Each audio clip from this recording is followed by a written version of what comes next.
تو چلیں اس مواد کا گہرائی سے جائزہ لیتے ہیں۔ آج ہمارے پاس ایک قاعدے کے 2 صفحات ہیں۔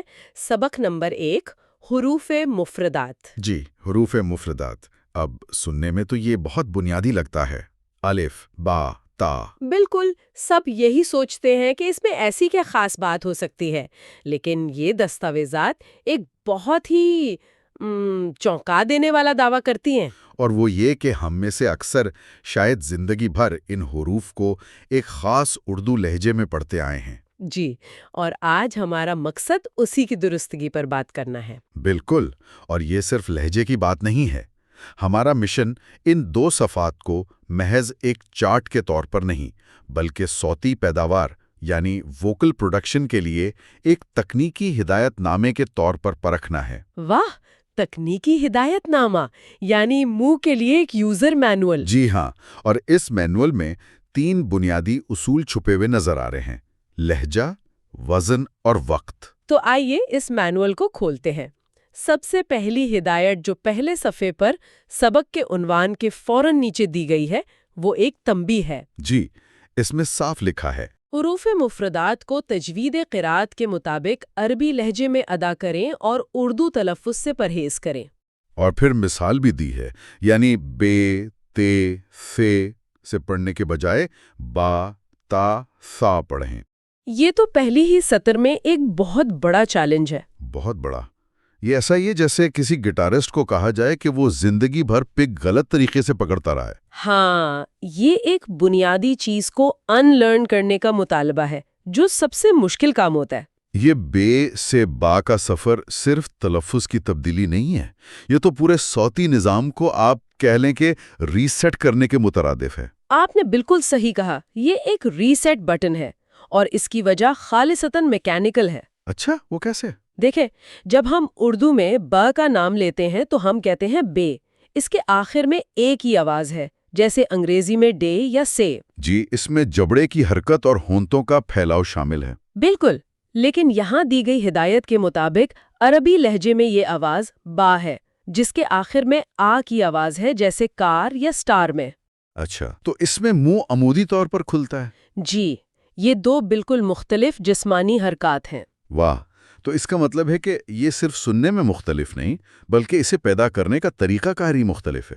بالکل، اور اگر پہلی ہی اینٹ غلط رکھی جائے، یعنی منہ کی بنیادی حرکت ہی غلط ہو، تو پھر آگے کی پوری عمارت کیسے سیدھی رہ سکتی ہے؟ صحیح۔ اب جب میں دوسرے صفحے پر مشق والے چارٹ کو دیکھتا ہوں تو وہاں ہر حرف کے نیچے اس کا نام انگریزی میں بھی لکھا ہے: با، تا، سا۔ جی، یہ اسی اصول کی عملی مشق ہے۔ یہ ریسیٹ بٹن دبائے بغیر آگے بڑھنا بے معنی ہے۔ بالکل۔ اچھا، جب ہم نے لہجے کی بنیاد رکھ دی تو اب اس چارٹ میں ایک اور چیز ہے جو فوراً توجہ کھینچتی ہے۔ اور وہ کیا ہے؟ یہ سبز رنگ۔ دونوں صفحات پر کچھ حروف سبز رنگ میں نمایاں ہیں، جیسے خوا، صاد، زود، تو۔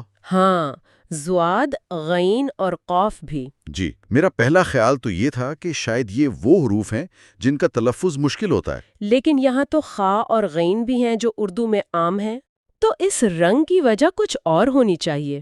بالکل، یہ صرف سجاوٹ تو نہیں ہو سکتی ہے نا؟ یہ ایک بہترین مشاہدہ ہے۔ یہ رنگ اس ہدایت نامے کے دوسرے بڑے اصول کی طرف اشارہ کرتا ہے، حروف کا وزن۔ وزن؟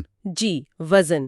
اگر ہم پہلے صفحے پر واپس جائیں تو متن میں واضح طور پر لکھا ہے کہ ان 29 حروف میں سے 7 حروف ایسے ہیں جو ہر حالت میں پر یعنی موٹے پڑے جاتے ہیں۔ انہیں حروف مستعلیہ کہتے ہیں۔ اچھا۔ اور پھر ان 7 حروف کے نام دیے گئے ہیں جو وہی ہیں جنہیں سبز رنگ میں دکھایا گیا ہے۔ پر یعنی موٹے پڑھے جاتے ہیں، یہ ایک دلچسپ اصطلاح ہے۔ اس کا تکنیکی مطلب کیا ہے؟ کیا اس کا مطلب ہے کہ انہیں زیادہ بلند آواز میں پڑھنا ہے؟ نہیں، یہ بلند آواز یا والیوم کا معاملہ نہیں، بلکہ آواز کی گہرائی یا ٹمبر کا ہے۔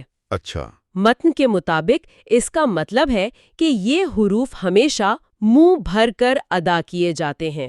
یہ منہ کے لیے ایک جسمانی ہدایت ہے۔ منہ بھر کر؟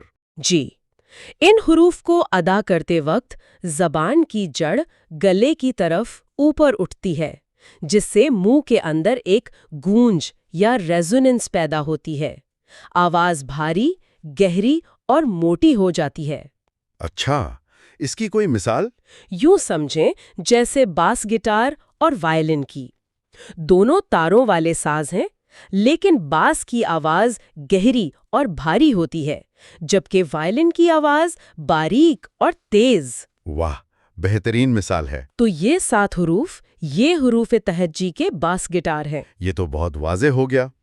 اور ان 7 حروف کو یاد رکھنے کے لیے متن میں ایک فارمولا یا یوں کہیں کہ ایک چیٹ کوڈ بھی دیا گیا ہے: خصہ دغتن قز۔ بالکل، یہ کوئی بے معنی جملہ نہیں بلکہ ان 7 حروف کو ایک جگہ جمع کر دیا گیا ہے تاکہ انہیں یاد رکھنا آسان ہو جائے۔ ایک میمونک ڈیوائس۔ جی ہاں، اس سے آپ کو ہمیشہ یاد رہے گا کہ کون سے 7 حروف ہر حالت میں، چاہے ان پر کوئی بھی حرکت ہو، موٹے ہی پڑھے جائیں گے۔ اور باقی حروف؟ متن میں واضح طور پر لکھا ہے کہ باقی حروف باریک پڑھے جاتے ہیں۔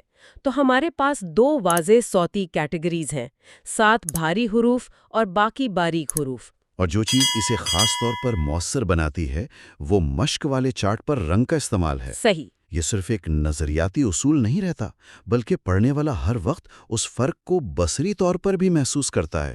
یہ ایک طرح کا سب کانشیس ریمائنڈر ہے کہ دھیان سے یہاں آواز کو باری کرنا ہے۔ بالکل۔ اب ہم تیسرے اور شاید سب سے پوشیدہ اصول کی طرف آتے ہیں: وقت کا تعین۔ وقت کا تعین؟ جی، یہ وہ نقطہ ہے جسے اکثر لوگ نظر انداز کر جاتے ہیں۔ اچھا، اب میری توجہ دوسرے صفحے یعنی مشق والے چارٹ کی طرف ہے۔ یہاں ایک اور تفصیل نظر آ رہی ہے جو بہت چھوٹی اور باریک ہے۔ کیا چیز؟ ہر خانے کے اوپری دائیں کونے میں ایک چھوٹا نیلا ہندسہ ہے۔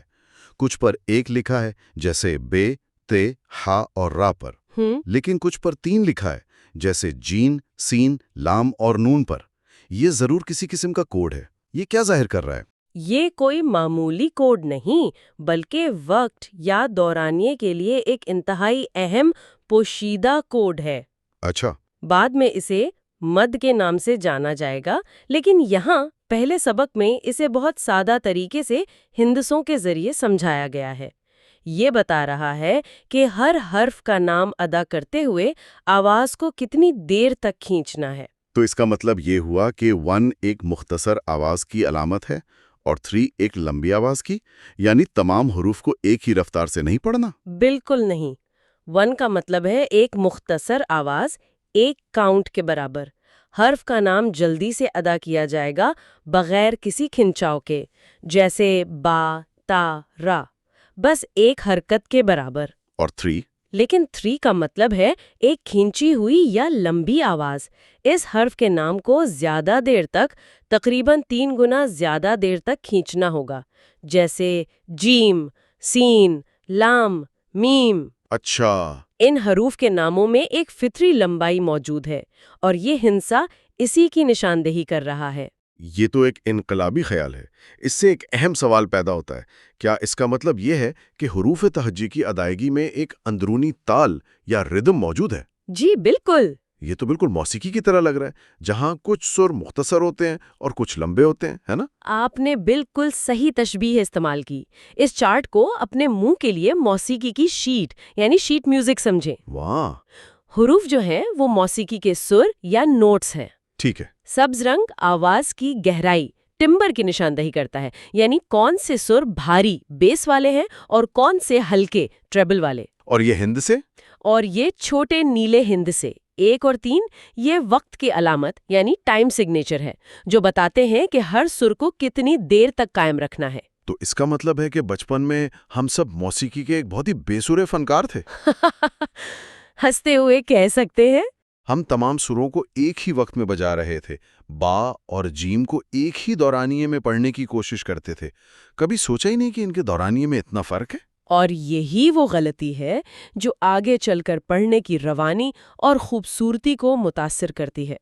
یہ بنیاد ہے، اگر بنیاد میں ہی وقت کی پیمائش غلط ہو جائے تو پوری عمارت ٹیڑھی ہو جاتی ہے۔ بالکل۔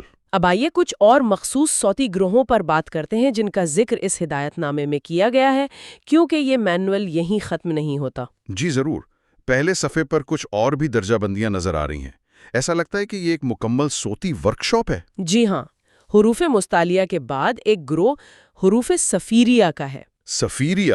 جی، متن کے مطابق ان میں 3 حروف ہیں، زال، سا اور سا، اور ان کے بارے میں ہدایت یہ ہے کہ ان 3 حروف کو ادا کرتے وقت سیٹی کی طرح آواز آتی ہے۔ سیٹی کی طرح آواز، یہ بہت مخصوص ہدایت ہے۔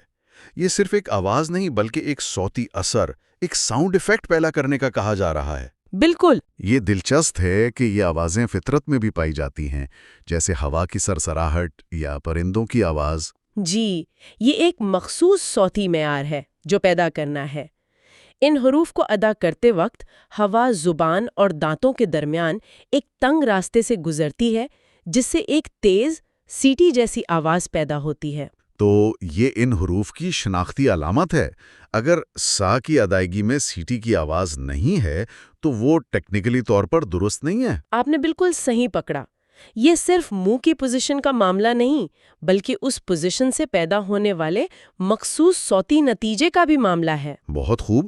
اور دوسرا گروہ کون سا ہے؟ دوسرا گروہ حروف شفویہ کا ہے۔ شفویہ کا مطلب ہے ہونٹوں سے متعلق۔ اچھا، ہونٹوں والے حروف۔ جی، متن کہتا ہے کہ ہونٹوں سے صرف 4 حروف ادا ہوتے ہیں، با، فا، میم، واو۔ ان کی آواز کی پیداوار سختی سے صرف ہونٹوں پر منحصر ہے۔ یعنی با دونوں ہونٹوں کے ملنے سے؟ صحیح۔ ماں بھی دونوں ہونٹوں کے ملنے سے، مگر ناک میں ہلکی گونج کے ساتھ۔ فا اوپر کے دانتوں اور نیچے کے ہونٹ سے، اور وا دونوں ہونٹوں کو گول کرنے سے۔ تو ان 4 حروف کے لیے زبان کا کوئی خاص عمل دخل نہیں ہوتا، یہ خالصتاً ہونٹوں کا کھیل ہے۔ بالکل۔ تو اگر ہم ان تمام معلومات کو یکجا کریں تو یہ 2 صفات ایک بہت ہی جامع تصویر پیش کرتے ہیں۔ جی، یہ صرف حروف تہجی کا چارٹ نہیں ہے، بلکہ صوتی میکینکس کے لیے ایک مکمل ٹیکنیکی گائیڈ ہے۔ جی، آئیے اس کا خلاصہ کرتے ہیں۔ ہم نے 3 بنیادی ستونوں کی نشاندہی کی ہے جن پر یہ پورا نظام کھڑا ہے۔ پہلا، صحیح لہجہ، یعنی اردو کے بے تے سے نکل کر عربی کے با تا کی طرف آنا، جو کہ ایک جسمانی اور صوتی ریسیٹ ہے۔ دوسرا، صحیح وزن، یعنی 7 بھاری حروف، حروف مستعلیہ اور باقی باریک حروف کے درمیان فرق کو سمجھنا اور اسے آواز میں ظاہر کرنا۔ یہ آواز میں گہرائی اور تنوع پیدا کرتا ہے۔ جی، اور تیسرا، صحیح وقت، یعنی ہر حرف کے نام کے دورانیے کو سمجھنا، کچھ مختصر یعنی نمبر 1 والے اور کچھ طویل یعنی نمبر 3 والے، جو تلاوت میں ایک فطری تال پیدا کرتا ہے۔ اور اس کے ساتھ ساتھ مخصوص صوتی اثرات جیسے سیٹی والے حروف اور صرف ہونٹوں سے ادا ہونے والے حروف کی درجہ بندی۔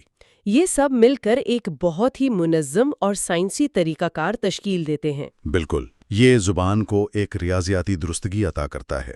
اور اگر ہم اپنی میوزک کی شیٹ والی تشبیہ پر واپس جائیں تو یہ بالکل واضح ہو جاتا ہے۔ جی، یہ صرف حرف کی شکل پہچاننے کے بارے میں نہیں ہے، بلکہ اسے اپنی آواز کے آلے سے صحیح طور پر بجانے کے بارے میں ہے۔ ہر حرف کا اپنا ایک سر ہے، اپنی ایک لے ہے اور اپنی ایک تال ہے۔ بالکل۔ تو ان 2 صفحات کو دیکھ کر یہ بات بالکل واضح ہو جاتی ہے کہ عربی پڑھنا صرف شکلیں پہچاننے کا نام نہیں ہے، یہ وقت، وزن اور صوتی میکینکس کے ایک سخت ضابطے کی پابندی کا نام ہے۔ یہ ایک فن بھی ہے اور ایک سائنس بھی۔ جی ہاں۔